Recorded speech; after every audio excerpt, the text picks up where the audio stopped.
When my next guest heard the prayers of 34 Howard University seniors, he answered those prayers with some help from his congregation and paid off their tuition in full.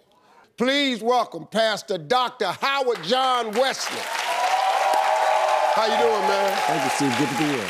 Woo, doctor. How did you and your congregation come up with this idea to pay it forward? Well, we were in a period of fasting in January, and the fast had three components. One was dietary. Some people did the Daniel fast, and some people didn't eat from 6 to 6.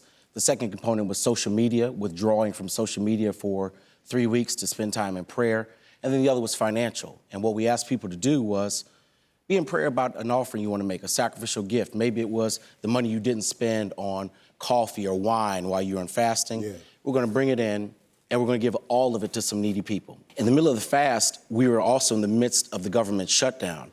So we kind of thought, wow, people aren't going to be giving a lot because people are really worried. And, you know, we're right in the heart of the nation's capital. So 80% of our church is affected by the shutdown. Your goal was to raise $25,000, but you all ended up getting over $100,000. $150,000. $150,000.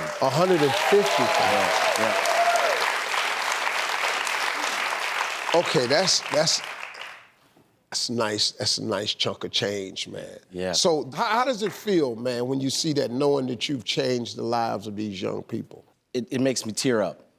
We believe in our church that when you deal with strangers, you're really interacting with God.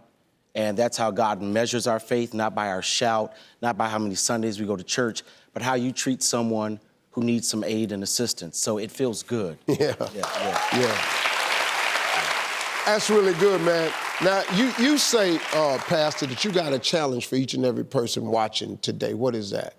To pay it forward, man. You know what? You don't have to have $1 million. You don't have to have 100,000. All of us are blessed with something. And when we generously give that blessing to someone who can never give back, someone who has no connection to us, but just as a stranger, it encourages them to do the same. So a few of those students have already made a commitment to go back to Howard next year and find some graduates and help them. Maybe just pay one debt off or pay someone else's debts off, right? So it keeps going and going. Because, Mr. Harvey, we live in a world that is so filled with, like, evil and hatred and darkness and negativity.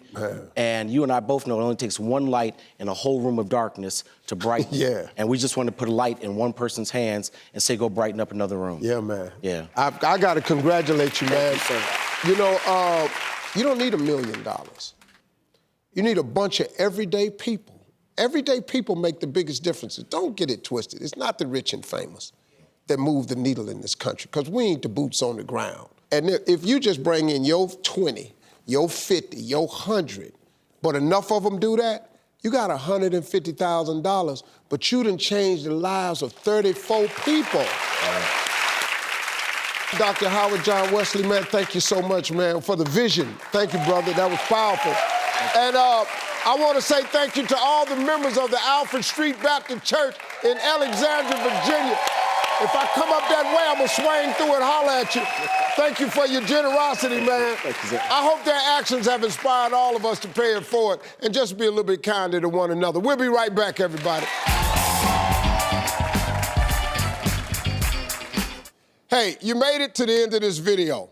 I got a lot more that you're going to enjoy, so just click to watch the next one. And make sure you subscribe to always know what's happening.